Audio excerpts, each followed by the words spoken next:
ইল্লাল্লাহু দাখালাল জান্নাহ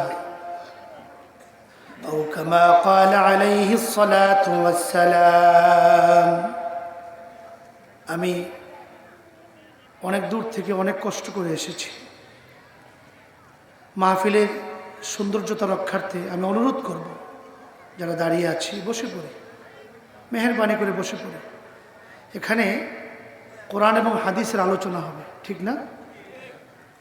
আপনারা কি গরম লাগতেছে?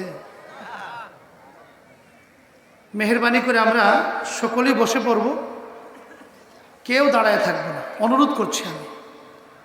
আমরা যারা আছি এখানে আওয়াজ একটু উঁচু করে মহব্বতের সাথে একবার দরুদ ইব্রাহিম নামাজের দরুদ পড়ব, পারবো না ইনশাআল্লাহ? কে কে পারবো? দুই হাত উঁচু করে আল্লাহকে দেখায়, একটু নাড়াচাড়া করে হাতগুলো উঠানামা করি। মাশাআল্লাহ, হাত নামান। আল্লাহুম্মা সাল্লি আলা মুহাম্মাদ ওয়া আলা আলি মুহাম্মাদ কামা সাল্লাইতা আলা ইব্রাহিম ওয়া আলা আলি ইব্রাহিম ইন্নাকা হামিদুম মাজিদ। اللهم بارك على محمد وعلى آل محمد كما باركت على إبراهيم وعلى آل إبراهيم إنك حميد مجيد. تذكر لا إله إلا الله. محبة جوري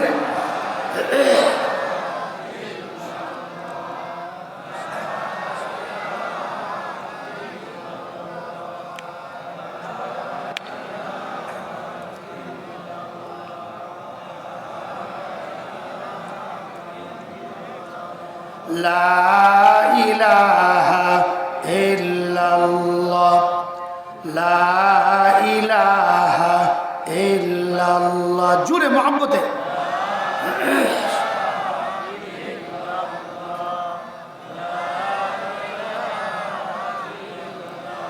لا إله إلا الله محمد رسول الله صلى الله عليه وسلم.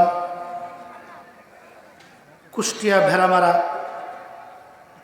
কুচিয়ামোড়া মাদ্রাসাতু তানজিলুল কোরআনের পক্ষ থেকে ঐতিহাসিক 22তম তাফসিরুল কোরআন মাহফিলের সম্মানিত সভাপতি হযরত উলামায়ে কেরাম, ইসলাম প্রিয় মুসলমান ভাইয়েরা, পর্দানিশীন সম্মানিত মা ও বোনেরা, মহান আল্লাহ পাকের দরবারে লক্ষ কোটি শুকরিয়া আদায় করছি, যিনি আমাদেরকে অত্যন্ত দয়া করে আজকের এই তাফসিরুল কোরআন মাহফিলে কোরআনের কিছু আলোচনা করার এবং শোনার জন্যে একত্রিত হওয়ার তৌফিক দান করেছেন।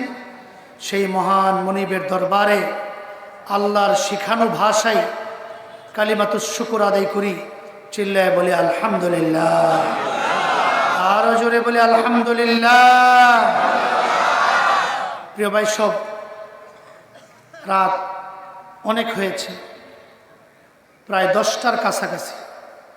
এখনের রাত 10টা মানে অন্য সময়ের রাত 12টা, যেহেতু 5টার কিছুক্ষণ পরেই মাগরিবের আজান হয়ে যায়। এজন্য আলোচনা বেশি দীর্ঘায়িত করব না, আপনাদেরকে কষ্ট দেব না। আমাকে আবার আলোচনা শেষে ঢাকায় ফিরতে হবে। আল্লাহ পাক যেন সহি সালেম মতে আমার গন্তব্যে পৌঁছার তৌফিক দিন বলে আমিন। আসুন আমরা সরাসরি কোরআনুল কারীম থেকে আলোচনা শুরু করি। আমি আপনাদের সামনে সূরা বাকারার একখানা আয়াতে কারিমা তিলাওয়াত করেছি। আল্লাহ তাআলা এই আয়াতে আমাদের সকলকে লক্ষ্য করে বলছেন, কিভাবে তোমরা আমি আল্লাহর সঙ্গে কুফরি করো, তার নাফরমানি করো, তার অবাধ্য হও, তার বিরুদ্ধাচরণ করো। কেমনে? আল্লাহ পাক আমাদেরকে অসংখ্য নেয়ামতের মধ্যে ডুবিয়ে রেখেছেন। কাজেই এই নেয়ামতের শুকরিয়া আদায় করা বান্দার কর্তব্য। নেয়ামতের শুকরিয়া আদায়ের পরিবর্তে আমরা যদি তার বিরুদ্ধাচরণ করি, তার নাফরমানি করি, এটা হচ্ছে সবচাইতে বড় নিমুখ হারামি। কথা কোন ঠিক না বেঠিক? বহু নিয়ামত দিয়েছেন আল্লাহ পাক আমাদেরকে। আল্লাহ বলেন, তোমাদেরকে কত নিয়ামত দিয়েছে শুনবা। আলাম নাজআলিল আরদা মিহাদা ওয়াল জিবালা আওতাদা ওয়া খালাকনাকুম আজওয়াজা ওয়া জাআলনা نومكم سباتا وجعلنا الليل لباسا وجعلنا النهار معاشا আল্লাহ বলেন, বান্দা, জমিনকে তোমাদের জন্য বিছানা বানিয়ে দিলাম, তোমাদের মাথার উপর মজবুত করে 7টি আকাশ সৃষ্টি করেছি, রাত বানিয়েছি ঘুমের জন্যে, দিন বানিয়েছি তোমাদের জীবিকা উপার্জনের জন্যে। তোমাদেরকে এত নিয়ামত দিলাম, ও বান্দা, এত নিয়ামত পাওয়ার পর কেমনে তোমরা আমি আল্লাহকে অস্বীকার করো, আমি আল্লাহর নাফরমানি করো, আমি আল্লাহর বিরুদ্ধে চলাফেরা করো? কথা কোন ঠিক না বেঠিক? আল্লাহ বলেন, সবচাইতে বড় নিমুখ হারাম হচ্ছে মানব জাতি। কোরআনের বিভিন্ন আয়াতে আল্লাহ পাক এক কথা বলেছেন। আল্লাহ বলেন, ওয়া ইন তাউদ্দু নি'মাতাল্লাহ লা তুহসুহা ইন্নাল ইনসান লাযালুমুন কাফফার। আল্লাহ বলেন, মানুষ হচ্ছে সবচাইতে বড় জালেম এবং সবচেয়ে বড় নিমুখ হারাম। আল্লাহ বহুত নিয়ামত দিয়েছেন। আল্লাহ বলেন, তুমি তোমার 3.5 হাত বডির দিকে তাকাও, আমার কত নিয়ামত সেই বডিতে তুমি দেখতে পাবে। আল্লাহ বলেন, তোমাদের 2টা চোখ দিলাম আমি, আমাদের চোখ দিলেন কে? একটু আওয়াজ করে বলেন, কে? আল্লাহর নাম বললে কোনো অসুবিধা আছে? গুনাহ হবে? পুলিশে ধরবে? জেল জুলুম হবে? জোরে বলেন, আমাদের চক্ষু দিয়েছেন কে? 2টি হাত দিয়েছেন কে? আকাশ সৃষ্টি করেছেন কে? জমিন সৃষ্টি করেছেন কে? গোটা বিশ্বের মালিক কে? চিল্লায়ে বলেন, কে? আল্লাহ। আল্লাহ বলেন, কত নিয়ামত দিলাম। আলাম নাজআল লাহু আইনাইন ওয়া লিসানান ওয়া শাফাতাইন ওয়া হাদাইনাহুন নাজদাইন فلقتحم العقبة وما أدراك ما العقبة فك رقبة أو إطعام في يوم ذي مسغبة। আল্লাহ বলেন, তোমাদেরকে কি আমি 2টা চক্ষু দেই নাই? আমাদের 2টা চক্ষু দিলেন কে? ওয়ালিসানাহু ওয়া শাফাতাইন। তোমাদের জিহ্বা কি আমি আল্লাহ দেই নাই? তোমাদের বাকশক্তি কি আমি আল্লাহ দেই নাই? এবং তোমাদের সৌন্দর্যতা বৃদ্ধির জন্য তোমাদের 2টা ঠোঁট কি আমি আল্লাহ তোমাদেরকে দেই নাই? আমাদের 2টা ঠোঁট দিয়েছেন কে?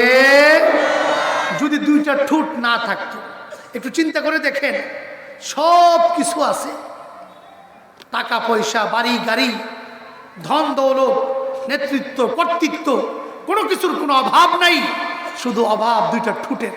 তাকে কেমন বেশি দেখাবে?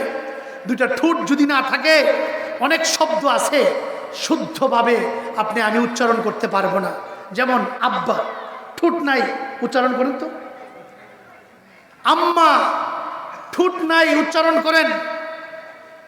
আল্লাহ বলেন, বান্দা, দুইটা ঠোঁট দেওয়ার মাধ্যমে, তোমাকে বাক শক্তি দেওয়ার মাধ্যমে, জিহ্বা দেওয়ার মাধ্যমে, দুইটা চক্ষু দেওয়ার মাধ্যমে, হাত পা দেওয়ার মাধ্যমে, তোমাকে মাথা দেওয়ার মাধ্যমে, ব্রেন দেওয়ার মাধ্যমে, নানাভাবে তোমাকে আমি আল্লাহ আমার অফুরন্ত নিয়ামতের মধ্যে ডুবিয়ে রেখেছি। আর তুমি আমার নিয়ামত পাওয়ার পরেও আমার সাথে করো নাফরমানি, আমার নাশুকর বান্দা, আমার আদেশের অমান্য করো। এটা সবচাইতে বড় নিমুখ হারামি। কথা কোন ঠিক না বেঠিক? রে ভাই, সব এক নিমুখ হারাম ছিল আল্লাহর নবীর চাচা আবুল আহাব। আপনাদেরকে কোনো অসুবিধা হইতেছে? অসুবিধা হলে আমাকে বলবেন, উঠাউঠি করবেন না, কথা বলবেন না। আবুল আহাব আল্লাহর নবীর এক চাচা, ইসলামের শত্রু। আবুল আহাবকে আল্লাহ পাক বহুত নিয়ামত দিয়েছিলেন। 1 নম্বর, তাকে বহুত সন্তানাদি দান করেছিলেন। 2 নম্বর, তাকে অঢেল সম্পদ দিয়েছিলেন। 3 নম্বর, আবুল আহাব দেখতে খুব সুন্দর, একজন নেতার মতো লাগত। এতগুলো নিয়ামত পাওয়ার পরে আবুল আহাবের উচিত ছিল, যেই আল্লাহ আমাকে এত নিয়ামত দিয়েছেন, সেই আল্লাহর কুদরতি পায়ে সেজদা দেওয়া, সেই আল্লাহর প্রতি ঈমান এনে কালেমা পড়া, লা ইলাহা ইল্লাল্লাহু মুহাম্মাদুর রাসূলুল্লাহ সাল্লাল্লাহু আলাইহি ওয়াসাল্লাম। আবুল আহাব কালেমা পড়ে নাই, ঈমান আনে নাই, উল্টা নবীর বিরুদ্ধে চলে গেল। একবার বিশ্ব নবী সাফা পাহাড়ের উপরে উঠলেন, কুরাইশ বংশের লোকদেরকে নবীজি ডাকতে লাগলেন।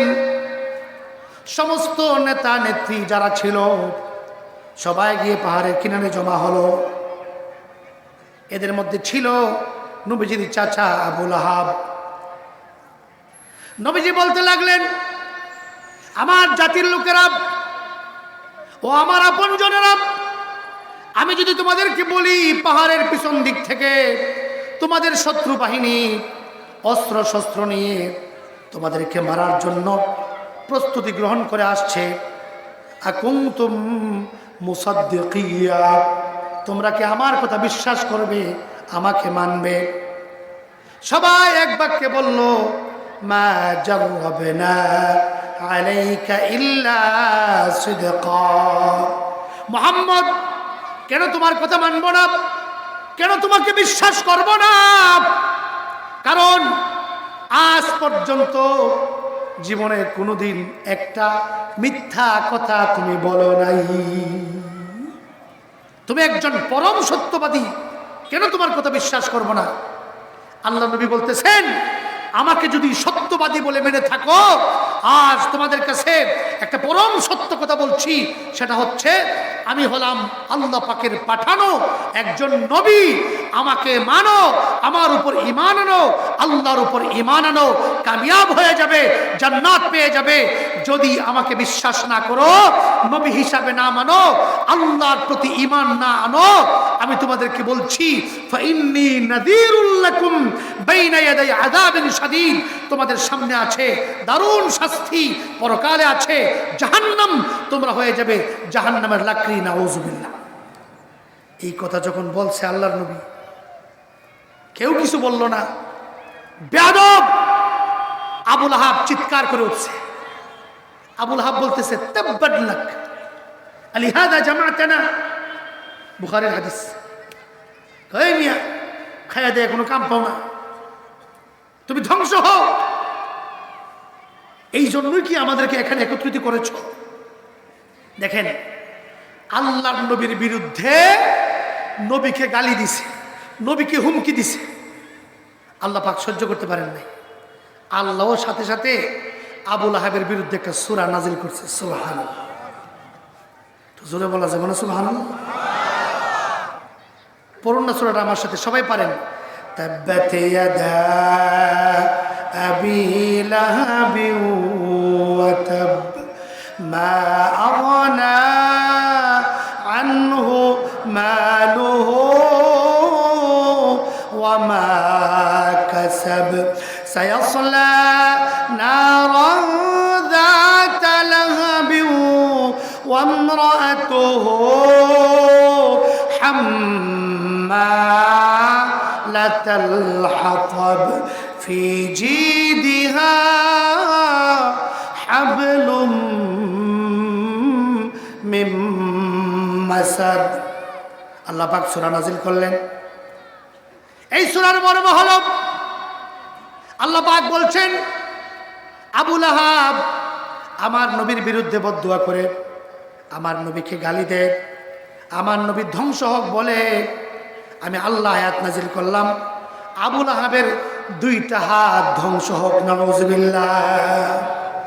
দুইটা হাত মানে আবু লাহাবের ইহকালও ধ্বংস হোক, পরকালও ধ্বংস হোক। কেন দুইটা হাত ধ্বংস হোক বললেন? কেন? কারণ তাফসীরের কিতাবে আসছে ওই সময় আবু লাহাব আল্লাহর নবীকে শুধু গালি দেয় নাই, বরং হাতের মধ্যে পাথর নিছে আল্লাহর নবীকে মারার জন্যে।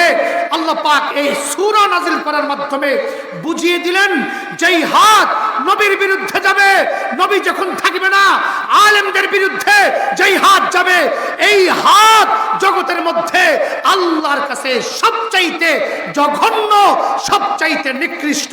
কথা কোন ঠিক না বেঠে? সুতরাং কোন হাত নবীর বিরুদ্ধে যাওয়া যাবে না। যখন নবী থাকবে না, নবীর ওয়ারিস নায়েবে নবী থাকবে, নায়েবে নবীর বিরুদ্ধে হাত উঠানো যাবে না, নায়েবে নবীকে আঘাত করা যাবে না, তাদেরকে গালমন্দ করা যাবে না। যারা করবে বুঝতে হবে তাদের মধ্যে, যদিও তারা নামধারী মুসলমান হলেও বুঝতে হবে তাদের শিরা উপশিরায় বয়ে যাচ্ছে আবু লাহাবের রক্ত। কথা কোন ঠিক না বেঠে? প্রিয় ভাই সব, আবু লাহাব তার বিরুদ্ধে যখন সূরা নাজিল হয়েছে, একটু সামনে গিয়া আল্লাহ তাআলা আবু লাহাবের বউর কথা কইছে, যার নাম উম্মে জামিল। আবু লাহাবের বউ ধ্বংস হোক। আবু লাহাবের কথা তো বুঝলাম, তার বিবির কথা কেন বললেন? কারণ তার বিবির মধ্যে দুইটা সমস্যা ছিল। এক নম্বর, হাম্মালাতাল হাতাব। এর একটা ব্যাখ্যা হলো আবু লাহাবের স্ত্রী আল্লাহর নবীর বিয়াইন। কারণ হলো আল্লাহর নবীর এক মেয়ে বিয়ে দিয়েছিলেন আবু লাহাবের এক ছেলের কাছে, আত্মীয়তার বন্ধনে। আবু লাহাবের বিবি আল্লাহর নবীর চাচিও হয়, আবার বিয়াইনও হয়। আবু লাহাবের বিবি মক্কার অলিতে গলিতে ঘুরে ঘুরে এই ঘোষণা করত, তোমরা কেউ মুহাম্মদের কথা বিশ্বাস করো না, কারণ মুহাম্মদ একজন পাগল। জোরে বলেন নাউযুবিল্লাহ। মুহাম্মদ একজন জাদুকর, মুহাম্মদ একজন গণক, তার কথা তোমরা কেউ মানবে না, তার কথা কেউ বিশ্বাস করবে না। তোমরা তাকে চিনো না, আমি তাকে চিনি, সে আমার ভাতিজা, আবার আমার বিয়াই। আমি তাকে যেই পরিমাণ চিনি জানি, তোমরা সেই পরিমাণ চিনো না, জানো না। এই জন্য তোমাদেরকে বলছি, তোমরা মুহাম্মদের কথা মেনো না। মুহাম্মদ হলো একটা পাগল। চিল্লায় বলেন নাউযুবিল্লাহ। আল্লাহর নবীকে পাগল বলতো। প্রিয় ভাই সব, রাসূলুল্লাহকে গালি দেয় এমন কুলাঙ্গার এই বাংলাদেশে আছে না নাই? আরো জোরে বলেন আছে না নাই? আল্লাহর নবীর সম্মান নিয়ে ছিনিমিনি খেলে আল্লাহর নবীকে গালি দিয়ে বলা হয় নবী নাকি বিশ্ব সন্ত্রাসী, নবী নাকি নারী লোভী। আল্লাহর নবীর চরিত্রের উপর আঘাত এনে কথা বলা হয়। আমাদের তো পরিষ্কার কথা, এদেশের মুসলমান নামাজ রোজায় অবহেলা থাকতে পারে, এদেশের মুসলমানের কোরআন তেলাওয়াতে অবহেলা থাকতে পারে, এদেশের মুসলমান শরীরী পর্দা করতে গিয়ে অবহেলা থাকতে পারে, কিন্তু আল্লাহর কসম করে বলতে পারি, এই বাংলাদেশে যদি আল্লাহর নবীর চরিত্রের উপর আঘাত আনা হয়, এই বাংলাদেশের একজন দুইজন নয়, 100 200 নয়, 1000 2000 নয়, আমার মনে হয় এই বাংলাদেশের লক্ষ লক্ষ যুবক রাসূলের সম্মানকে রক্ষা করার জন্য রক্ত দিতে প্রস্তুত আছে। কথা কোন ঠিক না বেঠে?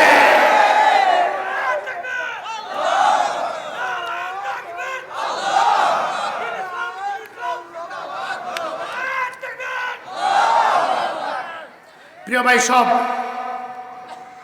আমাদের একটাই কথা, আমরা বিশ্বনবীর উম্মত, বিশ্বনবীর সম্মান নিয়ে ছিনিমিনি খেলবে গুটি কয়েকজন নাস্তিক আর মুরতাদ, বিশ্বনবীর চরিত্র নিয়ে কটাক্ষ করবে সে যেই হোক, তার সঙ্গে মুসলমানদের কোনো আপোষ নাই। তার বিরুদ্ধে দুর্বার আন্দোলনে যদি ঝাঁপিয়ে পড়তে হয়, যদি শাহাদাত বরণ করতে হয়, কারা কারা রাজি? তুই হাত তুলে আল্লাহকে দেখা, হাত নামান। প্রাসঙ্গিকভাবে একটা কথা বলে দিচ্ছি, বাংলাদেশে আছে কাদিয়ানী সম্প্রদায়, আছে না নাই?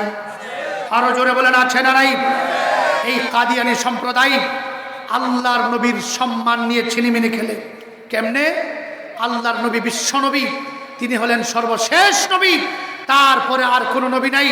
রসুল নিজে বলেছেন হাদিস শরীফে, একথা আল্লাহ পাক কোরআনের মধ্যে বলেছেন। আল্লাহ বলেছেন, মা কানা মুহাম্মাদুন আবা আহাদিম মির রিজালিকুম ওয়ালাকিন রাসূলুল্লাহ ওয়া খাতামান নাবিয়্যিন ওয়া কানা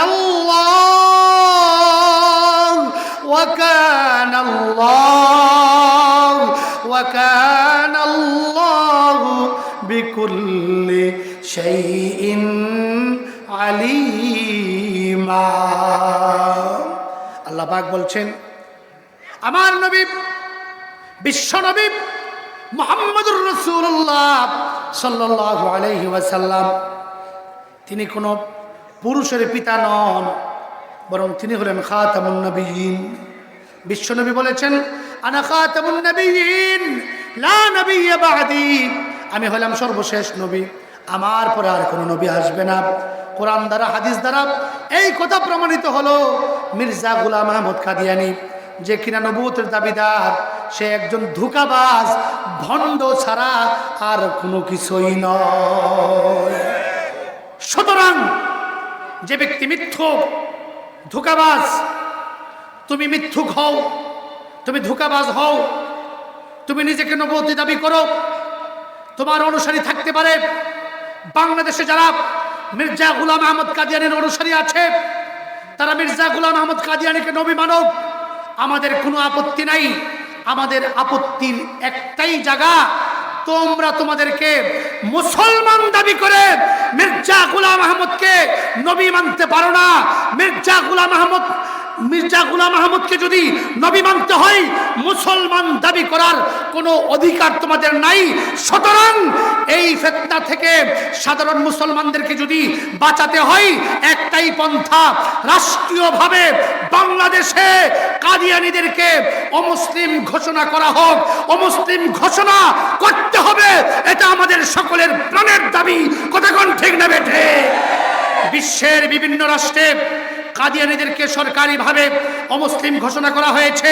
প্রিয় ভাই সব, আপনারা জানেন পাকিস্তানেও কাদিয়ানীদেরকে রাষ্ট্রীয়ভাবে অমুসলিম ঘোষণা করা হয়েছে। সেই জন্যে 10,000 মুসলমানদেরকে প্রাণ দিতে হয়েছিল। আমাদের দীপ্ত কণ্ঠে আমরা ঘোষণা করছি, আমরা আমাদের সরকারের কাছে জানতে চাই, এদেশের কতজন মুসলমানের প্রাণের বিনিময়ে আপনারা রাষ্ট্রীয়ভাবে কাদিয়ানীদেরকে অমুসলিম ঘোষণা করবেন? আমরা তা জানতে চাই। 1000 হোক, 2000 হোক, 1 লক্ষ হোক, 2 লক্ষ হোক, আল্লাহর নবীর খতমে নবুয়তকে রক্ষা করার জন্য আমরা লক্ষ লক্ষ মুসলমান শাহাদাত বরণ করতে রাজি আছি। কথা বলেন ঠিক না বেঠে? কারণ কি জানেন? কারণ কি জানেন? হাসরের ময়দানে আল্লাহর নবীর সুপারিশ ছাড়া কেউ জান্নাতে যেতে পারবে না। পারবে নাকি? কথা কোন না পারবে? আমি কিন্তু খুব ক্লান্ত। গতকাল রাত্রেও ঘুমাই নাই। সকালে 6:30 থেকে আমরা ক্লাস করছি 10টা পর্যন্ত। এরপরে গাড়ি টান দিয়ে আপনাদের এই ভেড়ামারা, আবার সারা রাত আল্লাহ যদি হায়াতে বাঁচায় রাখে, সুষ্ঠুভাবে পৌঁছতে পারি, ফজরের পর্যন্ত গিয়ে পৌঁছে ফজরের পর থেকে ক্লাস করতে হবে। এই জন্য যদি একটু হু হা করেন, আমার সাথে একটু কথাবার্তা বলেন, আমি কথা বললে মজা পাই। একটু বলবেন তো কথা ইনশাল্লাহ? আল্লাহর নবীর সুপারিশ ছাড়া কেউ জান্নাতে যেতে পারবে? কেউ পারবে না। কারো সাধ্য নাই রাসূলের সুপারিশ ছাড়া জান্নাতে যাবে। হাসরের ময়দানে আল্লাহর নবীর সুপারিশের জন্যে কুচিয়া মোড়ার যুবক ভাইয়েরা যদি যাও, বিশ্বনবী যদি জিজ্ঞেস করেন, এরে ভেড়া মারার যুবকেরা, কুচিয়া মোড়ার যুবকেরা, বাংলাদেশে যখন কাদিয়ানী সম্প্রদায় আমি বিশ্ব নবীর খতমে নবুয়ত নিয়ে টানাটানি করেছিল, আমার নবুয়ত নিয়ে যখন ছিনিমিনি খেলছিল, তোমার কি ভূমিকা ছিল? আজ কোন মুখে আসছো আমার কাছে সুপারিশ নেওয়ার জন্যে? যদি এই কথা ধরে বসে আমাদের কোনো উপায় থাকবে নাকি? এই জন্য খতমে নবুয়তের ব্যাপারে সোচ্চার হতে হবে। কাদিয়ানের নতুনভাবে আবার মাথা চাড়া দিয়ে উঠতেছে। ময়মনসিংহের এক জায়গায় কাদিয়ানি নতুন করে মসজিদ বানাইছে। বাংলাদেশের বিভিন্ন জায়গায় নতুন করে বিভিন্ন বাতিলদের মধ্যে অন্যতম এক বাতিল ফেরকার নাম হচ্ছে কাদিয়ানি ফেরকা। তারা মাথা চাড়া দিয়ে উঠছে। মুসলমান সজাগ দৃষ্টি রাখতে হবে। বলতেছিলাম উম্মে জামিলের কথা মনে আছে না আপনাদের? উম্মে জামিল মানুষের কাছে দাওয়াত দেওয়ার বলে, তোমরা মুহাম্মদের কথা শুনো না, তার দাওয়াত তোমরা মান্য না কেন? সে একজন পাগল। নাউজুবিল্লাহ বলেন। মক্কার বাহির থেকে যারা মক্কাতে আসতো হজ করতে, বেড়াইতে, তারা তো মুহাম্মদকে কোনোদিন দেখে নাই। তারা চিন্তা করলো মুহাম্মদ পাগল, এই কথা আবার একজন নেত্রী বলতেছে, আবুল হাবের স্ত্রী, মক্কার এক সম্ভ্রান্ত নারী, তাইলে তো পাগল ছোট বড় পাগল না, পাগলও বড় পাগলও বড়। আসো পাগল দেখে আসছি। এখন গেছে পাগল দেখতে, মুহাম্মদকে দেখতে গেছে। তারা যখন গিয়ে আল্লাহ নবীকে দেখছে, এত সুন্দর চেহারা, সাথে সাথেই তারা পরস্পর বলাবলি করতেছে, না এত সুন্দর চেহারার মানুষ কোনোদিন পাগল হতে পারে না। তারা দেখলো আল্লাহর নবীর সৌন্দর্যতায় কাবাঘরের দেওয়াল আলোকিত হয়ে আছে। আল্লাহর নবী এত সুন্দর। তিরমিজির হাদিস, হযরত জাবের বলেন, পূর্ণিমার রাত্রিতে একদিন আমি আল্লাহর নবীর মজলিসে বসে একবার তাকাই পূর্ণিমার চাঁদের দিকে, আবার তাকাই বিশ্ব নবীর চেহারার দিকে। আমাকে জিজ্ঞাসা করা হলো, জাবের একবার তাকাও চাঁদের দিকে, আবার তাকাও বিশ্ব নবীর চেহারার দিকে, এমন করে তুমি কি দেখো? জাবের বলতে লাগলেন, আমি দেখি আকাশের চাঁদটা বেশি সুন্দর নাকি আমার নবীর চেহারাটা বেশি সুন্দর। আল্লাহর কসম করে বলি, আকাশের চাঁদের চাইতে, পূর্ণিমার চাঁদের চাইতে বিশ্ব নবীর চেহারাটা আরো বেশি সুন্দর। হযরত মা আয়েশা বলেন, বিশ্ববাসী শুনো, আকাশের একটা সূর্য আছে, আমার একটা সূর্য আছে। আকাশের সূর্য প্রতিদিন সকালবেলা পূর্ব আকাশ থেকে উদিত হয়, আর আমি মা আয়েশার সূর্য প্রতিদিন রাত্রের বেলা এশার নামাজের পর আমার অন্ধকার ঘরের ভিতরে উদিত হয়। নবীজি আমার ঘরে যখন প্রবেশ করে, অন্ধকার ঘর, আলোর ব্যবস্থা নাই, বিদ্যুতের ব্যবস্থা নাই, কোনো কিছুর ব্যবস্থা নাই। নবীজি যখন ঘরের মধ্যে আসে, আল্লাহর নবীর সৌন্দর্যতায় আমার ঘর এমন ভাবে আলোকিত হয়ে যেত, আমি মা আয়েশা একটা সুইয়ের ছিদ্র দিয়ে সুতা ঢুকাইতে বিন্দু মাত্র কষ্ট হতো না। এমন সুন্দর আমার নবী, আপনার নবী, বিশ্ব নবী রাহমাতুল লিল আলামিন। প্রিয় ভাই সব, ইউসুফ আলাইহিস সালাম ছিলেন সুন্দর। নবীজি যখন মেরাজে গেলেন, আকাশে ইউসুফ আলাইহিস সালামের সঙ্গে দেখা। নবীজি এসে বলতেছেন, গোটা দুনিয়ার সমস্ত সৌন্দর্যতা যদি একত্রিত করে এটাকে দুই ভাগে ভাগ করা হয়। এক ভাগ সৌন্দর্যতা আল্লাহ পাক দিয়েছিলেন ইউসুফ আলাইহিস সালামকে, সুবহানাল্লাহ। কিন্তু এর চাইতে আরো বেশি সুন্দর ছিলেন আমার নবী, আপনার নবী, দু জাহানের বাদশা মুহাম্মদুর রাসূলুল্লাহ সাল্লাল্লাহু আলাইহি ওয়াসাল্লাম। নবীজি নিজে বলেছেন, আনা মালিহুন ওয়া আখি ইউসুফ সাবিহ। আমার ভাই ইউসুফ ছিল সাদা সুন্দর, আর আমি বিশ্ব নবী, আমি হইলাম লাবণ্যময় সুন্দর। আপনারা বলুন তো, সাদা সুন্দর কি বেশি আকর্ষণ করে নাকি লাবণ্যময় সুন্দর? কথা বুঝেননি আমার? সাদা সুন্দর বেশি আকর্ষণ করে নাকি লাবণ্যময় সুন্দর? বিশ্ব নবীর চেহারা ছিল এত সুন্দর, তারা গেছে পাগল দেখতে। নবীজি কাবার পাশে বসা, নবীজির চেহারা দেখে প্রথম ধাপে বুঝতে পারছে না, এত সুন্দর চেহারার লোক কোনোদিন পাগল হতে পারে? আরো জোরে বলেন, পারে? এখন তারা বলতেছে, পাগলের কথা শুনে নয়, কি যেন পড়ে মনে মনে, আস্তে আস্তে পড়ে। এখন গেছে কান লাগাইয়া পড়া শুনতে। নবীজি কোরআন তেলাওয়াত করে, লা উকসিমু বিহাযাল বালাদ ওয়া আনতা হিল্লুম বিহাযাল বালাদ ওয়া ওয়ালিদিন ওয়া মা ওয়ালাদ লাকাদ খালাকনাল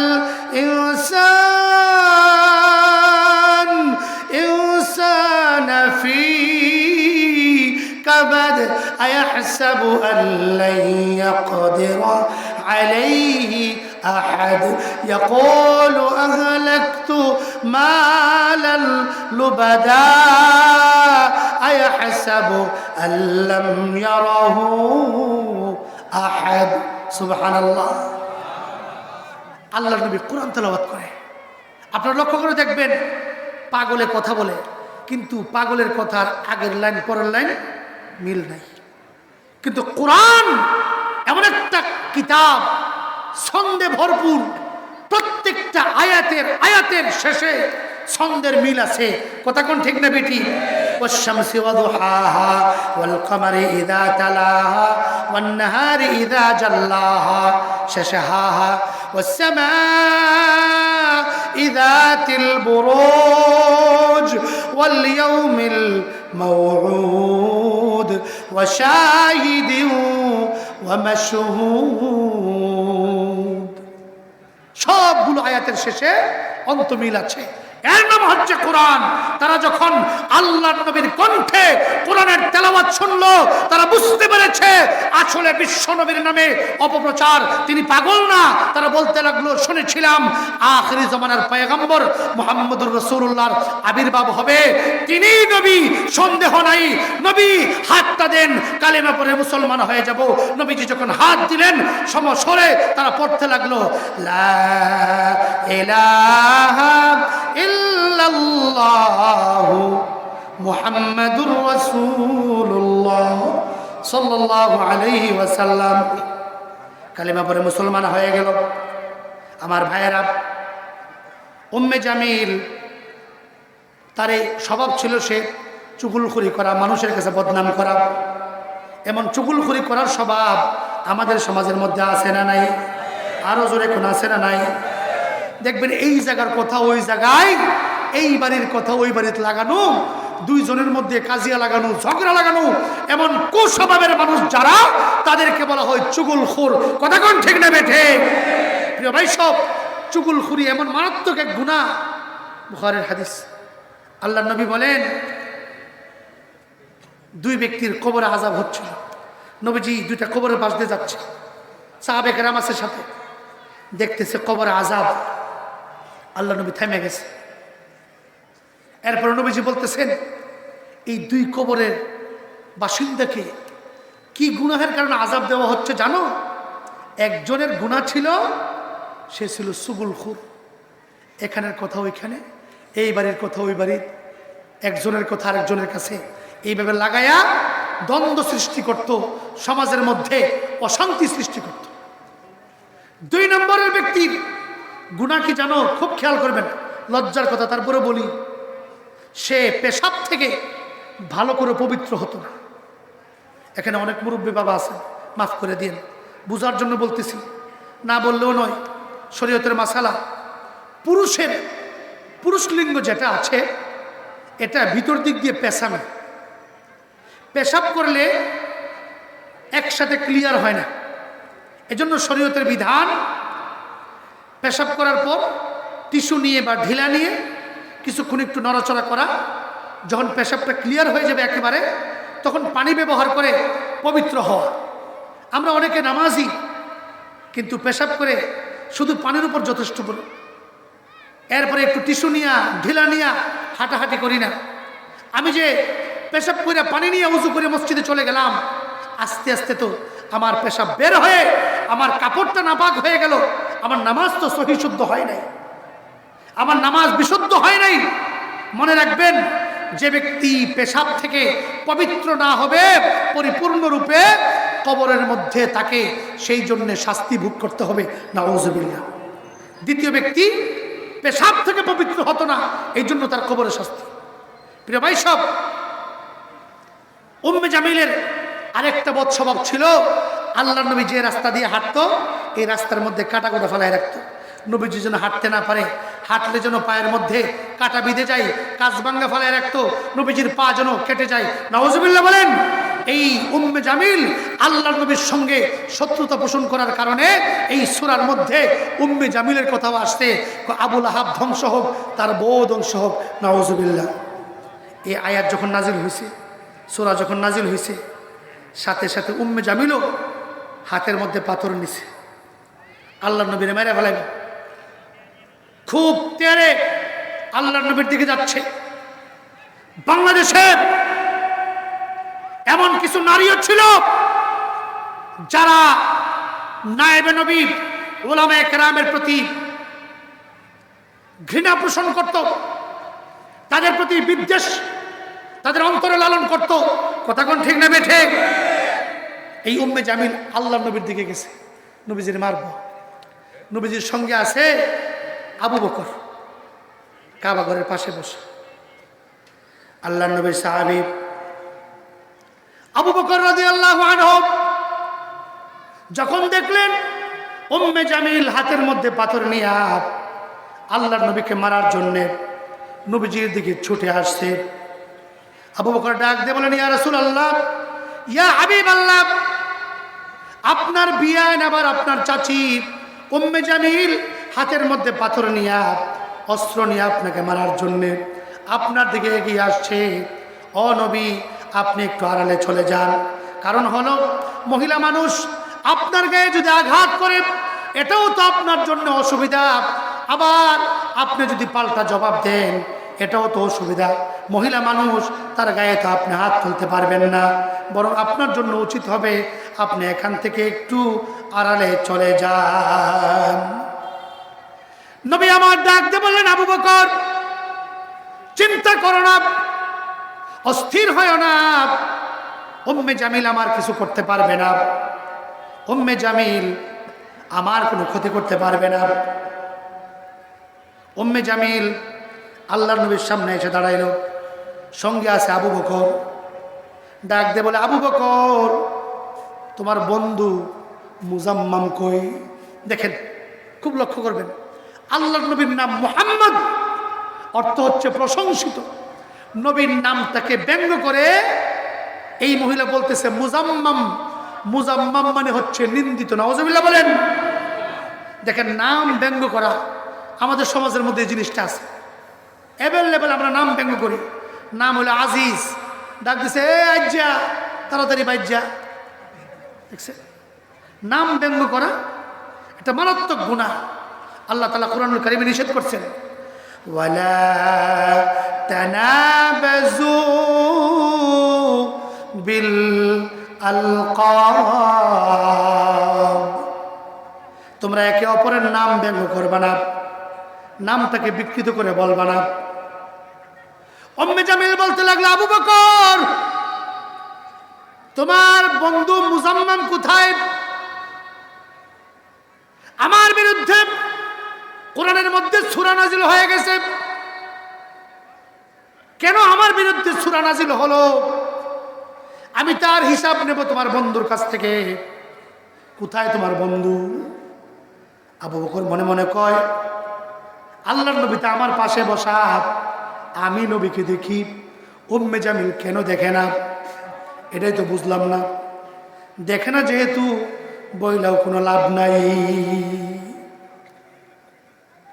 সে বলতেছে, তাকে আজকে পাইলাম না, পাইলে ইচ্ছা মতো বিচার করতাম। এই কথা বইলা এই মহিলা চলে গেল। আবু বকর ডাক দিয়ে বলল, ইয়া রাসূলুল্লাহ, ইয়া হাবিবাল্লাহ, আপনি আমার পাশে বসা কুরআনুল কারীম তেলাওয়াত করতেছেন, আমি আপনাকে দেখি, আপনার তেলাওয়াত শুনি। উম্মে জামিল আসলো, আমার সামনে দাঁড়াইলো। সে আপনাকে দেখলো না, আপনার তেলাওয়াতও শুনলো না। ব্যাপারটা কি বুঝলাম না। নবী আমার ডাক দিয়ে বলে, আবু বকর, তুমি কি কুরআনুল কারীম তেলাওয়াত করো নাই? কুরআনুল কারীমে আল্লাহ পাক বলেছেন, ওয়া ইযা ক্বারাআতাল কুরআন জাআলনা বাইনাক ওয়া বাইনাল্লাযীনা লা ইউমিনুনা বিল আখিরাতি হিজাবাম মাসতুরা। আবু বকর, তুমি কি কোরআন পড়ো নাই? কোরআনের মধ্যে আল্লাহ পাক বলেছেন, ওগো নবী, যখন আপনি কোরআন তেলাওয়াত করবেন, আমার কালাম যখন আপনি তেলাওয়াত করবেন, তখন আমি আল্লাহ আপনার মাঝে এবং আপনার শত্রুর মাঝখানে গোপন পর্দা টেনে দেব। এই আয়াতের তাফসিরে মারিফুল কোরআনের মধ্যে আল্লামা মুফতি শফি সাহেব রহমতুল্লাহ আলাইহি তিনি লিখেছেন, তিনটা আয়াত এমন আছে কোরআনের মধ্যে, এই তিনটা আয়াত যদি কেউ তেলাওয়াত করে, আল্লাহর কসম, আল্লাহর কসম, আল্লাহর কসম, তার জানের শত্রু তার চোখের সামনে ঘোরাঘুরি করবে, তাকে ধরতে পারবে না, তাকে দেখবে না। সুবহানাল্লাহ। এই তিনটা আয়াত কি বলবো? আপনাদের অসুবিধা হইতেছে না তো? দেখেন, দুইটা ছেলে পাগড়ি পাইছে, হাফেজ। যারা পারেন না, আপনাদের আশেপাশে বহু মাদ্রাসা আছে, মাদ্রাসার হাফেজ সাহেবরা আছে, ছাত্ররা আছে, তাদের কাছ থেকে গিয়ে আয়াতগুলো শিখে নেবেন। আমি বলে দিচ্ছি, একটা হচ্ছে 14 পারায় এক আয়াত, উলাইকাল্লাযীনা তাবাআল্লাহু আলা কুলুবিহিম ওয়া সামঈহিম ওয়া আবসারিহিম ওয়া উলাইকা হুমুল গাফিলুন। এক আয়াত। আরেকটা হইল 15 পারা 19 পৃষ্ঠা, ওয়াজআলনা আলা কুলুবিহিম আকিন্নাতান আন ইয়াফকাহু ওয়া ফি আযানিহিম ওয়াকরা। আরেকটা আয়াত হলো 25 পারায়, আফারাআইতা মান ইত্তাখাযা ইলাহাহু হাওয়াহু ওয়া আযাল্লাহু আল্লাহু আলা ইলমিন ওয়া খাতামা আলা সামঈহি ওয়া কলবিহি ওয়া জাআলা আলা বাসারিহি গিশাওয়া। এই তিনটা আয়াত আল্লামা কুরতুবী তিনি তাফসিরে কুরতুবীতে উল্লেখ করেন। এই তিনটা আয়াতের সাথে সূরা ইয়াসিনের প্রথম কয়েকটা আয়াত, ফাহুম লা ইউবসিরুন, এই পর্যন্ত তেলাওয়াত করবা। আল্লাহর কসম করে বলি, এই আয়াতগুলো যদি তেলাওয়াত করে, রাতের বেলায় যাও, ডাকাত তোমার সামনে চলাফেরা করবে, ডাকাত তোমাকে দেখবে না। তোমার বিরুদ্ধে যদি মিথ্যা মামলা থাকে, পুলিশ তোমার সামনে ঘোরাঘুরি করবে, তোমাকে দেখতে পাবে না।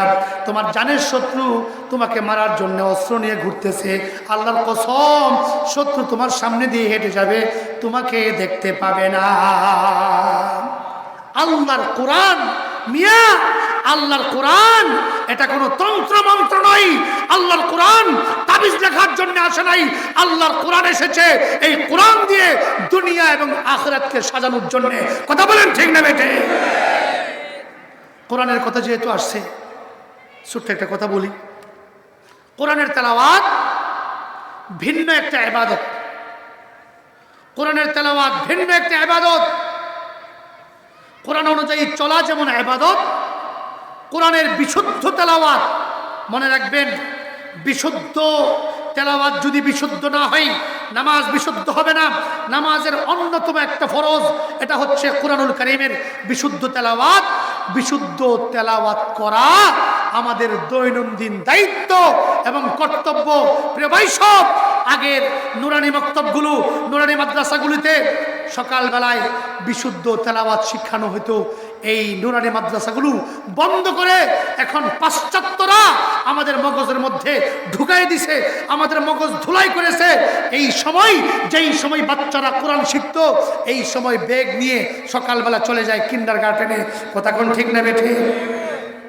কোরআনুল কারীমের তেলাওয়াত এমন একটা ইবাদত। দারমি শরীফের হাদিস, আল্লাহ তাআলা এই পৃথিবী সৃষ্টির 1000 বছর আগে নিজে কোরআন তেলাওয়াত করছে। সুবহানাল্লাহ। কোরআনের সূরা ইয়াসিন তেলাওয়াত করছে, সূরা তাহা তেলাওয়াত করছে। আল্লাহ তাআলার তেলাওয়াত কত মধুর। আমি তেলাওয়াত করে শোনাই আমার কণ্ঠে। আল্লাহর তেলাওয়াত কত সুন্দর, বিশ্বনবীর তেলাওয়াত কত সুন্দর।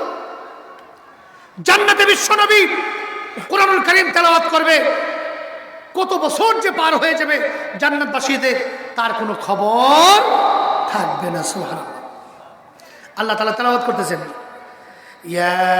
ইয়াসিন ওয়াল কুরআনিল হাকীম ইন্নাকা লামিনাল মুরসালিন আলা সিরাতিম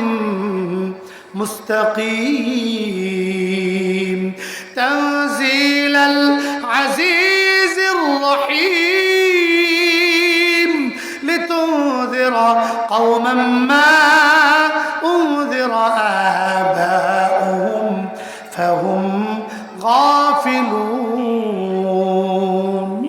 এইভাবে আল্লাহ তাআলা সূরা ইয়াসিন তেলাওয়াত করলেন, সূরা তাহা তেলাওয়াত করলেন। ফেরেশতারা যখন আল্লাহর কণ্ঠে সূরা ইয়াসিন আর সূরা তাহার তেলাওয়াত শুনল, তারা বলতে লাগলো, সেই জাতি বড় ভাগ্যবান যে জাতির উপর এই কোরআন নাজিল করা হবে। সেই সিনা, সেই বক্ষ বড় ভাগ্যবান যে সিনার মধ্যে 30 পারা কোরআন ঢুকিয়ে দেওয়া হবে। আমার ভাইয়েরা, এই কোরআন তেলাওয়াত এমন, আমরা অনেকে কোরআন বিশুদ্ধভাবে তেলাওয়াত করতে জানি না। ব্যাপারটা আমাদের জন্য কত সহজ করে দিলেন আল্লাহর নবী। নবীজি বলেন, যে ব্যক্তি 3 বার কুল হু আল্লাহ সূরা তেলাওয়াত করবে, পারেন না সবাই কুল হু আল্লাহ সূরা? যে ব্যক্তি 3 বার কুল হু আল্লাহ সূরা তেলাওয়াত করবে, আল্লাহ পাক তার আমলনামায় পবিত্র কোরআন একবার খতম করলে যে সওয়াব, সেই সওয়াব তার আমলনামায় লিখে দেওয়া হবে। কত ছোট সূরা, কত সহজ। আসুন না একবার কুল হু আল্লাহ সূরা পড়ি। বিসমিল্লাহির রহমানির রহিম। সবাই পড়েন, কুল হুয়াল্লাহু আহাদ আল্লাহুস সামাদ লাম ইয়ালিদ ওয়া লাম ইউলাদ ওয়া লাম ইয়াকুল লাহু কুফুয়ান আহাদ। সাদাকাল্লাহুল আযীম। কত সুন্দর, সবাই পারে এই সূরা।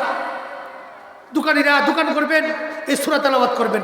মা বোনেরা রান্না বান্নার কাজ করবেন, সাংসারিক কাজ করবেন, 3 বার কুল হু আল্লাহ সূরা তেলাওয়াত করবেন।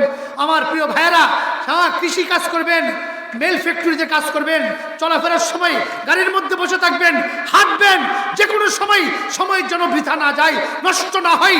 কুল হু আল্লাহ সূরা 3 বার তেলাওয়াত করলে, গল্প গুজব না কইরা, মোবাইলের ফেসবুক না টিপা, 3 বার কুল হু আল্লাহ সূরা তেলাওয়াত করলে আমল নামাই আল্লাহ পাক পবিত্র কোরআন খতমের সওয়াব দিয়ে দিবেন। জোরে বলেন সুবহানাল্লাহ। কোরআনের তেলাওয়াত প্রিয় ভাই সব, উম্মে জামিল বাড়িতে গেছে, মনে আছে না আপনাদের কথা? বাড়িতে গিয়া মোহাম্মদকে তো পাইছে না, আল্লাহ নবীকে পায় নাই, তার গা দিয়া আগুন ঝরতেছে আর খুব গুসা, মোহাম্মদ থেকে প্রতিশোধ নেবে। কেমনে প্রতিশোধ নেবে? তার ছেলের নাম হলো উতবা। এই উতবার কাছে আল্লাহ নবীর মেয়ে বিয়ে দিছিল। এটা ওই সময়ের কথা যখন কাফেরের সাথেও আত্মীয়তা করা জায়েজ ছিল। উম্মে জামিল আর আবুল আহাব দুইজনে মিল্লা ছেলেকে বলতেছে, উতবা, মুহাম্মদের মেয়েকে এক্ষুনি তালাক দাও। নাউজুবিল্লাহ বলবেন না? আর হুজুরে বলেন না নাউজুবিল্লাহ? উতবার তো বলার দরকার ছিল, যেই আল্লাহ আমাকে এত নেয়ামত দিয়েছেন সেই আল্লাহর নবীর প্রতি ঈমান আনবো, এটা ছিল আমার উচিত। এই নেয়ামতের নিমক হারামি করতেছি না শুকরিয়া আমি করতেছি। যেমন বাপ, যেমন মা, তেমন ছেলে। মা বাবার সাথে তাল মিলাইয়া উতবাও আল্লাহর নবীর সামনে এসে দাঁড়াইছে। দাঁড়ায়া এক রেওয়ায়েতে আসছে আল্লাহ নবীর জামাত দুরা টান দিয়া জামা ছিঁড়ে ফেলছে। নাউজুবিল্লাহ বলেন। আর ডাক দিয়ে বলতেছে, মুহাম্মদ, তোমার আল্লাহ টাল্লাহ আমি মানি না। নাউজুবিল্লাহ বলবেন না? আল্লাহকে গালি দিছে। দেখেন, আল্লাহকে যদি কেউ গালি দেয় কোনো মোমেন তা সহ্য করতে পারে না। ঘটনা তো আরেকটা মনে পড়ছে, অসুবিধা হইতেছে না আপনাদের? একবার কোরআন শরীফের আয়াত নাযিল হয়েছে। আল্লাহ বলতেছেন, মান যাল্লাযী ইউকরিদুল্লাহ করদান হাসানান ফায়ুদাইফাহু লাহু ওয়া লাহু আজরুন কারীম। আল্লাহ বলেন, যে ব্যক্তি আল্লাহকে ঋণ দেবে, খুব খেয়াল করবেন, আল্লাহ পাক তাকে ডাবল পুরস্কার দিবেন এবং পরকালে তার জন্য রয়েছে মহা পুরস্কার। এখানে ঋণ মানে আল্লাহর রাস্তায় দান খয়রাত করা। আল্লাহর রাস্তায় দান খয়রাতকে ঋণ বলা হয়েছে কেন?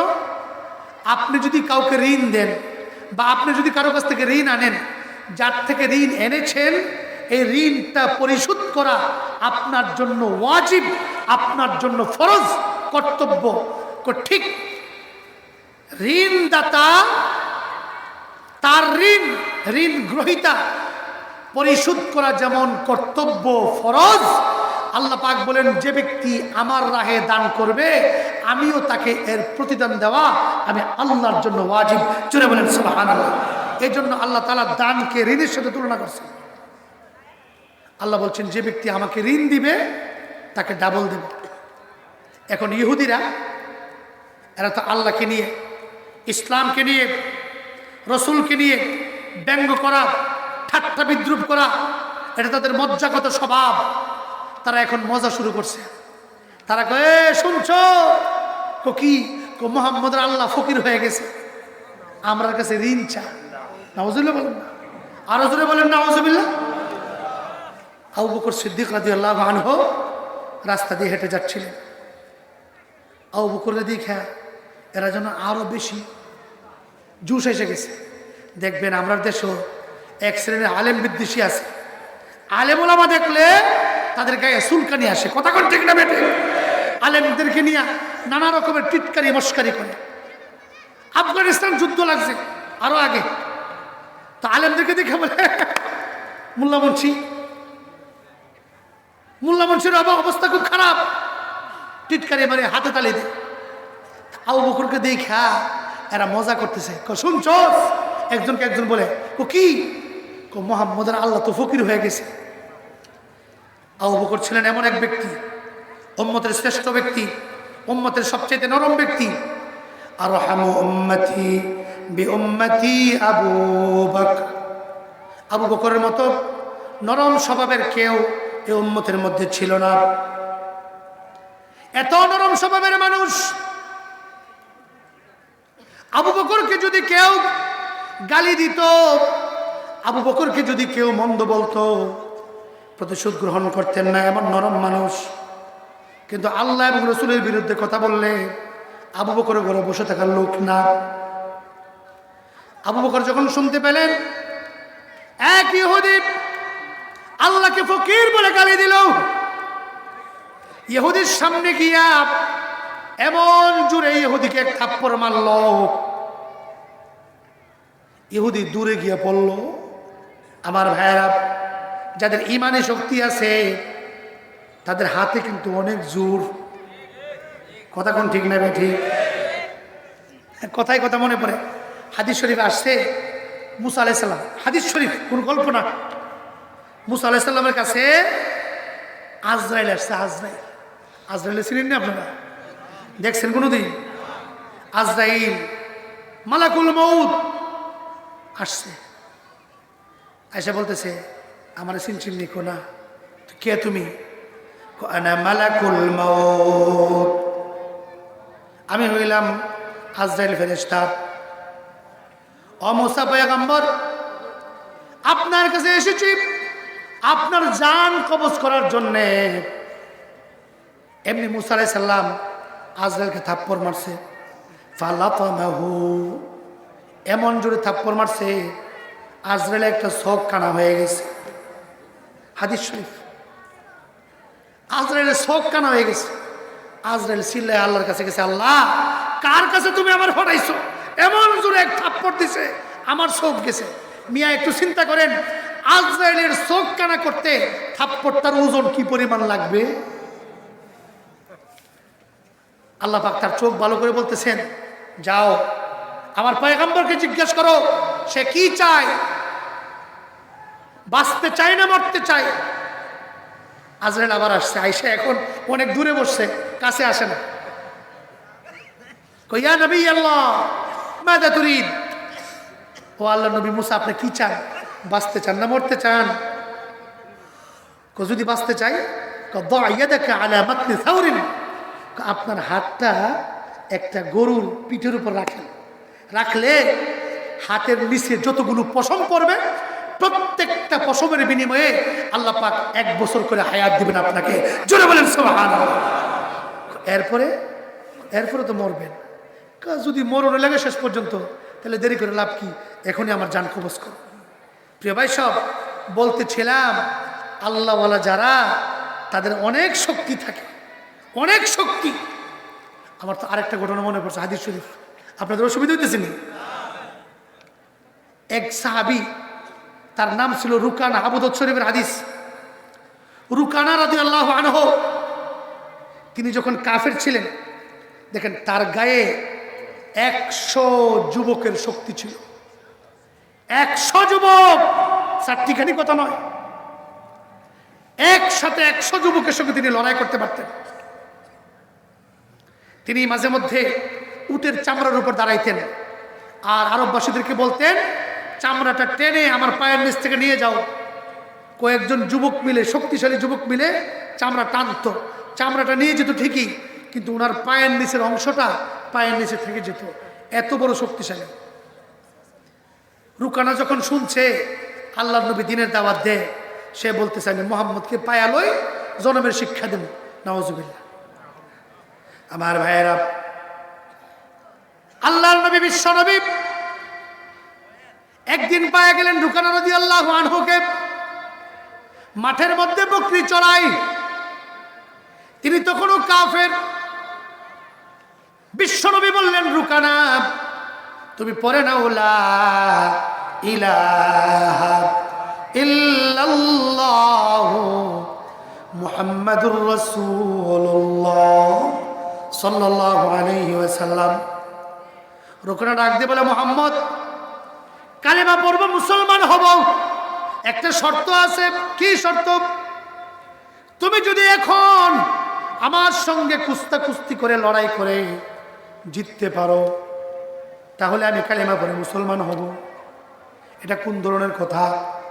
আমি আসছি আপনাদের এলাকায় ওয়াজ করার জন্যে, আমি আপনাদেরকে দাওয়াত দিচ্ছি, দিনের দাওয়াত। আপনারা যদি বলেন হুজুর ধাক্কা দিয়ে যদি পিলারটা ফালাইতে পারেন, তাহলে আপনার কথা শুনবো। এটা কোনো কথা হইল? আল্লাহ নবী রাজি হয়ে গেছেন। ঠিক আছে, তোমার সঙ্গে লড়াই করে যদি জিততে পারি মুসলমান হইবা না, যদি জিততে পারি আমাকে কি দিবা? রুকানা বলতেছে, সে তো নিশ্চিত আমি পাহলুয়ান, মোহাম্মদ মোল্লা মানুষ, আমার সাথে কি পারবো নাকি? রুকানা বলতেছে, যদি জিততে পারেন 10টা বকরি। কয়টা বকরি? হাদিস শরীফ, আবু দাউদের হাদিস। আল্লাহ নবী বললেন ঠিক আছে। নবীজি আল্লাহর কাছে দোয়া করলেন, আল্লাহ সাহায্য করো। রুকানাও দোয়া করছে লাত উজ্জার কাছে।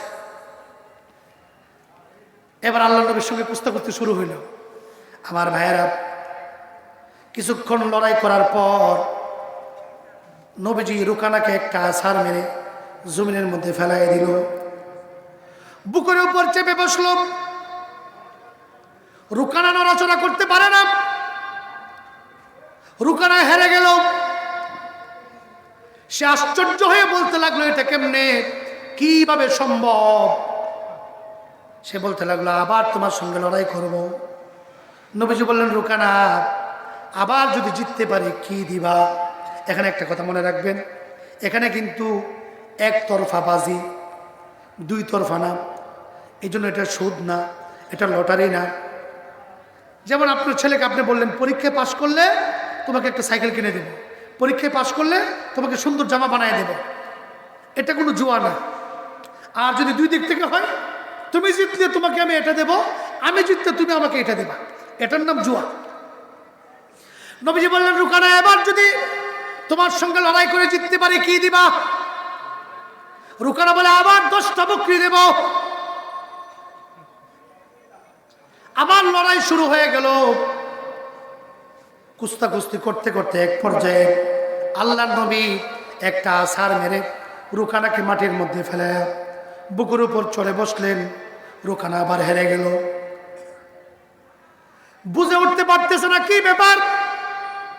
ডাক দিয়ে বলে, মুহাম্মদ তোমার সঙ্গে আমি আবার লড়াই করব।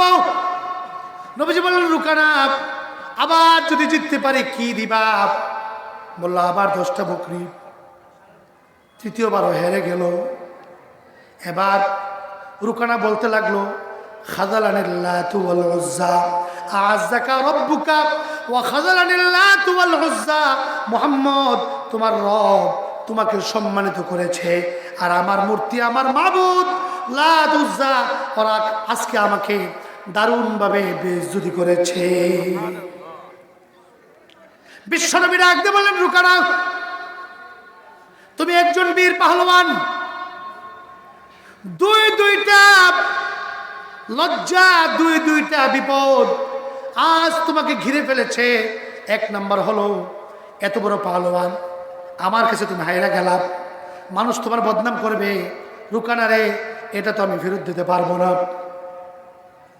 তবে 3বার লড়াই করে জিতে যে তোমার কাছ থেকে আমি 30টা বকরি পেয়েছি, এই বকরিগুলো তো তোমাকে আমি ফেরত দিতে পারবো। যাও রুকানা, বকরিগুলো তোমাকে আমি ফেরত দিয়ে দিলাম। 100 পাহলওয়ানের, 100 যুবকের শক্তি যার গায়ে ছিল, সে ব্যক্তি আল্লাহ নবীর সঙ্গে পারে নাই। এটা কিসের শক্তি? ঈমানের শক্তি। রুকানা রাদিয়াল্লাহু আনহু পরবর্তীতে কালেমা পড়ে মুসলমান হয়ে গেছে। বলতেছিলাম, আবু বকর রাদিয়াল্লাহু আনহু, মনে আছে না আপনাদের? ওনার সামনে ইহুদি আল্লাহ নবীকে গালি দিতেছে।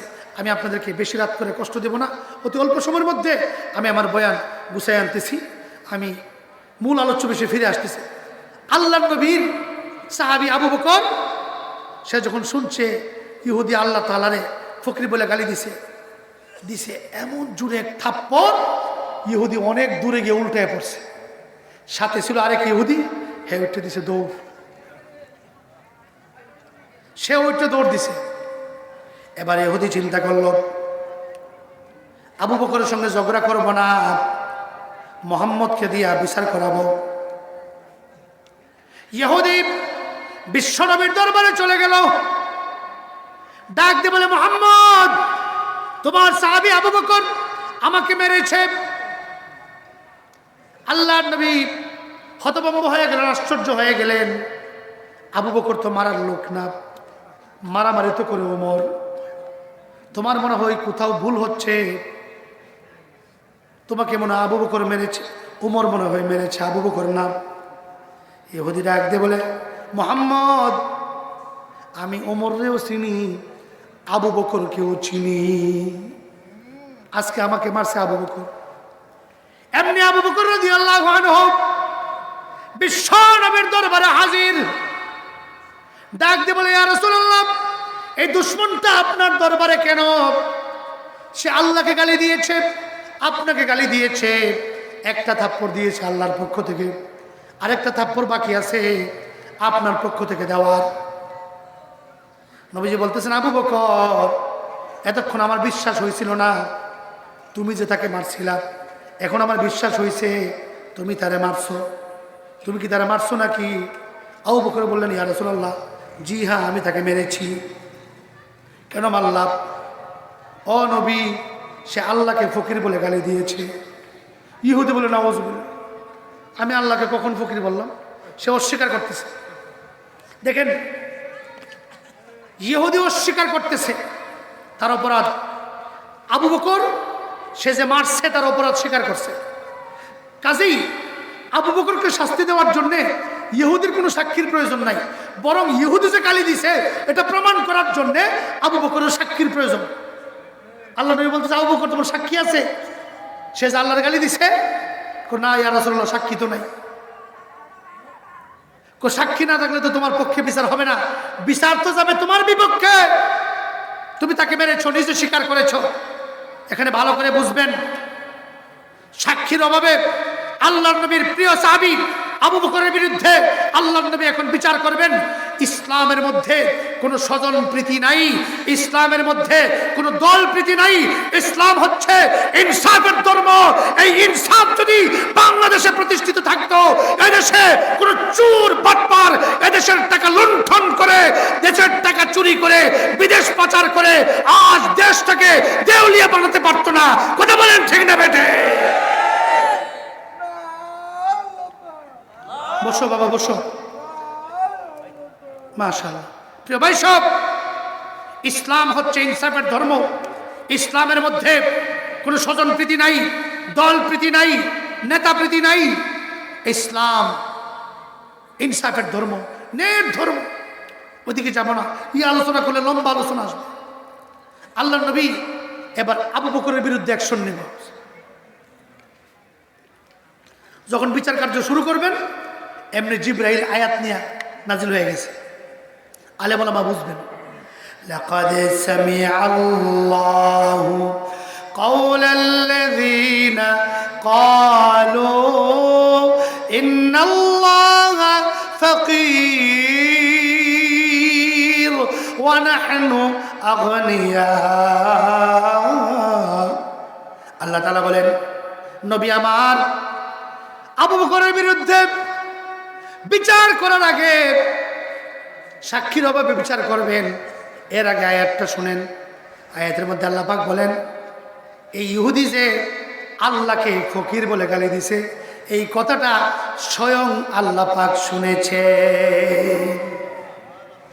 আল্লাহ নিজে শুনে সাক্ষী দিছে যে এই ইহুদি আল্লাহকে ফকির বলে গালি দিছে। প্রিয় ভাই সব, আল্লাহকে গালি দিছে, অথবা গালি দিয়ে বলে, মুহাম্মদ, তোমার আল্লাহকে আমি মানি না, এই মুহূর্তে তোমার মেয়েকে আমি তালাক দিলাম। নাউযুবিল্লাহ। আল্লাহ নবী তখন সহ্য করতে পারলেন না।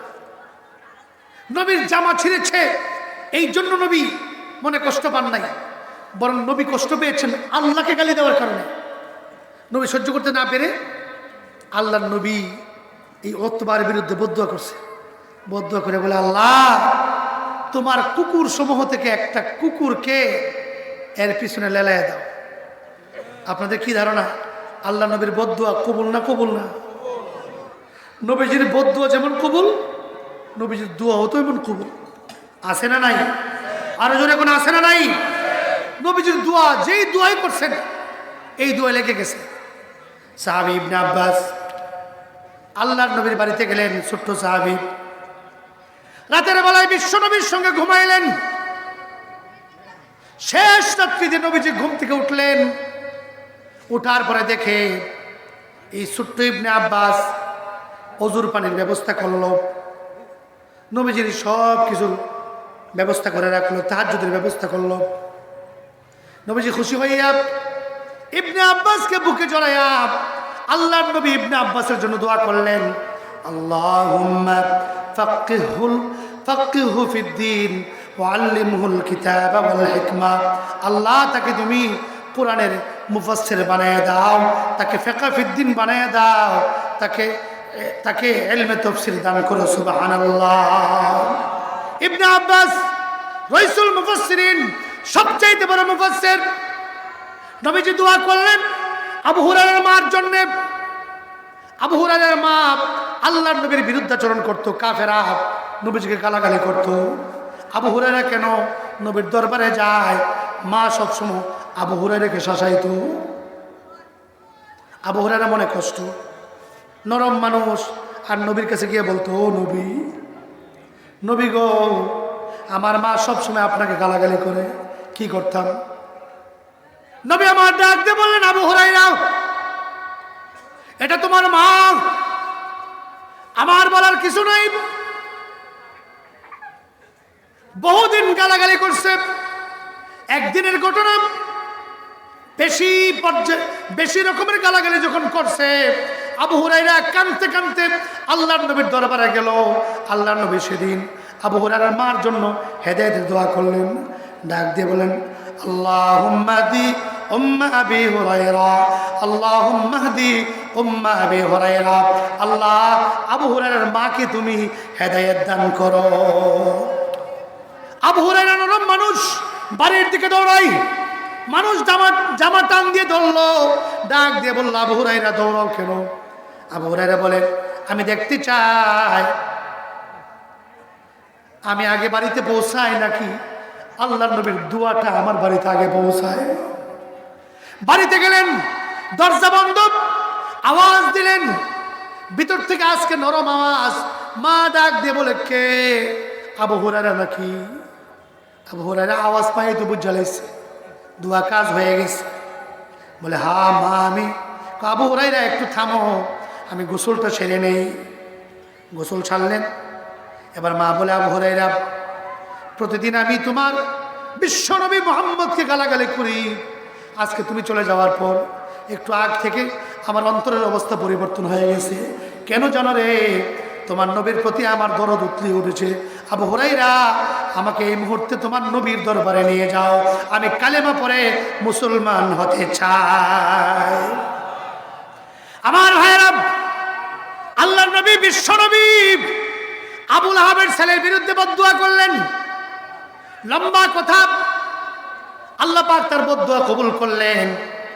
কোন এক ব্যবসায়ী বিদেশে সে গমন করলো কাফেলা নিয়ে। সে ভালো করে জানে মুহাম্মদ আমার বিরুদ্ধে বদদুয়া করছে, এই বদদুয়া লাগবেই লাগবে। এই জন্য সফর থেকে ফেরার পথে রাত্রেবেলা এক জায়গায় তাঁবু কাটছেন, সমস্ত কাফেলার সাথী আছে। সে ভয় পেতেছে। কাফেলার সাথীরা বলতেছে, ভয় পেন না, আপনি আমাদের নেতা, আপনাকে আমরা সংরক্ষণ করব, ঘেরাও দিয়ে রাখবো। সমস্ত সামান একত্রিত করল। সামানের একদম উপরে উতবাকে শুইতে দিল। সবাই চতুর্দিকে শুইল, তাকে বেষ্টন করে রাখলো। রাতের বেলায় জঙ্গল থেকে একটা বাঘ চলে আসলো। বাঘ এসে সঙ্গে প্রত্যেককে শুনছে। কারো গায়ে উতবার গন্ধ পায় না। উতবাকে যে সে খাবে, অন্য কাউকে খাবে না। শুনতে শুনতে দেহে উপর একটা দেখা যায়। বাঘ মনে মনে কো, এখানে আইলাম, হে তো এখানে থাকার কথা, কই? হঠাৎ দেখে উপর একজন গেছে। হ্যাঁ, এতক্ষণে পাইলাম আসল লোকটা, নিমক হারাম, এখানেই তাকে শেষ করে দিয়েছে। প্রিয় ভাই সব, বলতেছিলাম আল্লাহ তাআলা আমাদেরকে বলতেছে, কেমনে তোমরা আমি আল্লাহর নাফরমানি করো, আমি আল্লাহকে অস্বীকার করো।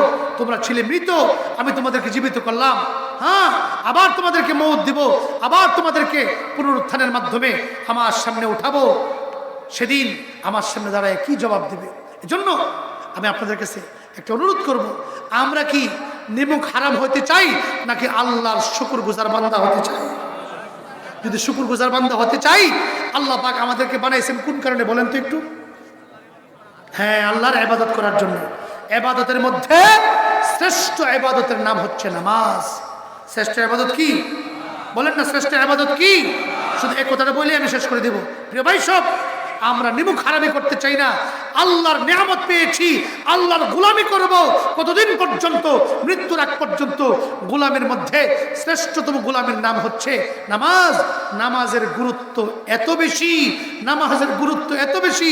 আল্লাহু আকবার। আল্লাহর নবী তায়েফের ময়দানে মার খাইলেন, বদদুয়া করেন নাই। আল্লাহর নবী উহুদের ময়দানে মার খাইলেন, কাফেরের বিরুদ্ধে বদদুয়া করেন নাই। আল্লাহর নবী খন্দকের যুদ্ধে, আল্লাহর নবী হিজরতের সময় দেশ থেকে বিতাড়িত হইলেন, কাফেরদের বিরুদ্ধে বদদুয়া করেন নাই। আল্লাহর নবী খন্দক যুদ্ধের সময় পরীক্ষা করণ করতে গিয়ে নবীজির নামাজ কাজা যখন হয়ে গেল, তখন নবীজি কাফেরদের বিরুদ্ধে বদদুয়া করলেন। এখান থেকে প্রতীয়মান হয় নামাজের গুরুত্ব কত বেশি। প্রত্যেকটা ইবাদতে ছাড় আছে। আপনি রোজা রাখছেন, অসুস্থ, শরীয়ত বলে রোজা ভাঙ্গ, সুস্থ হলে রোজা রাখবা, ছাড় আছে না নাই? আপনি হজ ফরজ হয়েছে, এবছর যাইতে পারতেছেন না কোনো কারণবশত, অসুবিধা সাংসারিক, আল্লাহ বলেন এবছর যাওয়ার দরকার নাই, যখন সুবিধা হইব তখন যাইবা। যাকাত ফরজ, এই মুহূর্তে যাকাত দিতে পারতেছেন না, আর্থিক সংকট, নগদ টাকা নাই, স্বর্ণ আছে, স্বর্ণের যাকাত আসছে আপনার, কিছুদিন পরে আপনি দিতে চাচ্ছেন, অনুমতি দিচ্ছে, কিছুদিন পরে দাও, অসুবিধা নাই। প্রত্যেকটা ইবাদতে ছাড় আছে, কিন্তু নামাজ আমি অসুস্থ, দাঁড়ায় পড়তে পারি না, পয়সা পড়ো, আমি পয়সা পড়তে পারি না, শুইয়া ইশারার দ্বারা নামাজ পড়ো, তবু তুমি নামাজ ছাড়তে পারবে না। নামাজের গুরুত্ব এত বেশি। প্রত্যেকটা ইবাদত আল্লাহ তাআলা জিবরাইলকে পাঠাইয়া ফরজ করছেন, কিন্তু নামাজ সেই ইবাদত যে ইবাদতের জন্য আল্লাহ তাআলা তার হাবিবকে দাওয়াত দিয়ে, সাত আকাশ পাড়ি দিয়ে, আরশে আজিম ভ্রমণ করাইয়া দাওয়াত দিয়ে নিয়ে জান্নাত দেখাইলেন, জাহান্নাম দেখাইলেন, হাউজে কাউসার দেখাইলেন। আল্লাহর সঙ্গে কথাবার্তা বলে যখন বিদায় হয়ে চলে আসবেন, তখন এই উম্মতের জন্য আল্লাহ পাক ৫ ওয়াক্ত নামাজ দিয়েছিলেন। কমাইতে কমাইতে ৫ ওয়াক্ত নামাজ বিশ্ব নবীকে হাদিয়া দিয়ে দুনিয়াতে পাঠাইছেন। জোরে বলেন সুবহানাল্লাহ। প্রিয় ভাই সব, এই নামাজ আল্লাহর কাছে সবচাইতে প্রিয় ইবাদত। বান্দা যখন সেজদায় যায়, আল্লাহর সবচাইতে বেশি প্রিয় হয়ে যায়, বেশি নিকটবর্তী হয়ে যায়। আর কোনো ইবাদত এমন নাই যে ইবাদতের মধ্যে বান্দা আল্লাহর বেশি নিকটতম হয়ে যায়। এজন্য আমরা নামাজ ছাড়বো না, পারবো না ইনশাআল্লাহ। আগামীকাল ফজরের নামাজটা কে কে পড়বি? হাত তুলে দেখে। অনেক যুবক ভাইয়েরা আছে, যুবক ভাইয়েরা, আল্লাহ তুমি কবুল করে হাত উঠায় রাখেন, নামেন না। আল্লাহ, আমার সাধ্য ছিল তোমার দরবার পর্যন্ত পৌঁছায় দেওয়া। আল্লাহ, আমার মুরব্বী বাবার সহ যুবক ভাইয়েরা তোমার দরবারে হাত উঠায় ওয়াদা করতেছে নামাজ ছাড়বে না। প্রত্যেকের অন্তরে তুমি নামাজের মহব্বত পয়দা করে দাও, বলে আমিন। হাত নামান।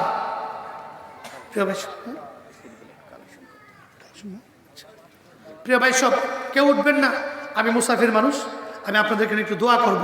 দোয়ার আগে আমি আপনাদের কাছে জানতে চাই, ছোট্ট একটা কথা বলবো। সেটা হচ্ছে কোরআন নিয়ে বহুত ষড়যন্ত্র চলতেছে কোরআনকে মেটানোর জন্য। কোরআন মিটে যাবে যদি কোরআনওয়ালা না থাকে। ইসলাম নিয়ে বহুত ষড়যন্ত্র। ইসলাম এমনি মিটে যাবে যদি মাদ্রাসা না থাকে। কথাগুলি বুঝবেন যে এখন থেকে নিয়ে 10 বছর পর্যন্ত যদি কোনো আলেম তৈরি না হয়, বাংলাদেশে কোনো আলেম না থাকে, নামাজ যে ইবাদত মানুষ এটা বুঝবে না। রোজা যে ইবাদত এটা মানুষ বুঝবে না, কারণ সাধারণ মানুষ তো এগুলি বুঝে না। হজ যে ইবাদত এগুলো বুঝবে না। কোরবানি যে ইবাদত এগুলো বুঝবে না। এই জন্য পাশ্চাত্যরা আলেমদের পিছনে লাগছে। আলেম শেষ করে দাও, মসজিদের আজান এমনি বন্ধ হয়ে যাবে। আলেম শেষ করে দাও, কোরআন এমনি উঠে যাবে। আলেম শেষ করে দাও, কোরবানি বন্ধ হয়ে যাবে, হজ বন্ধ হয়ে যাবে, রমজানের রোজা বন্ধ হয়ে যাবে। এজন্য ইসলামকে যদি টিকাইতে হয়, মাদ্রাসাগুলো টিকাইতে হবে। এটা 1 নম্বরের শর্ত। এই মাদ্রাসাগুলো কি টিকে থাক, এটাকে আপনারা চান? সবাই চান? মাদ্রাসা টিকানোর 2টা মাধ্যম। 1 নম্বর, মাদ্রাসা ছেলে মেয়ে দিবেন, সন্তানদেরকে দিবেন, কোরআন পড়াইবেন, দিবেন তো ইনশাল্লাহ। 2 নম্বর, মাদ্রাসার কিছু প্রয়োজন আছে, এগুলো আপনারাই তো পূরণ করবেন, আপনাদের মাদ্রাসা। আর কে পূরণ করবে বলেন? কত টাকা পয়সা, কত দিক দিয়ে খরচ করতেছে। এজন্য ছেলেপেলেরা আপনাদের কাছে যাবে। আমি অনুরোধ করব প্রত্যেকেই কমপক্ষে 10টা টাকা হলে দিয়েন। এখানে যান না, ছেলেপেলে কই? যাও, রুমাল নিয়ে যাও। ভাই একটু বড়রা একটু সহযোগিতা করেন, একটু বড়রা সহযোগিতা করেন। ভাই কেউ উঠবেন না, আমি আপনাদেরকে দোয়া করবো, অনুরোধ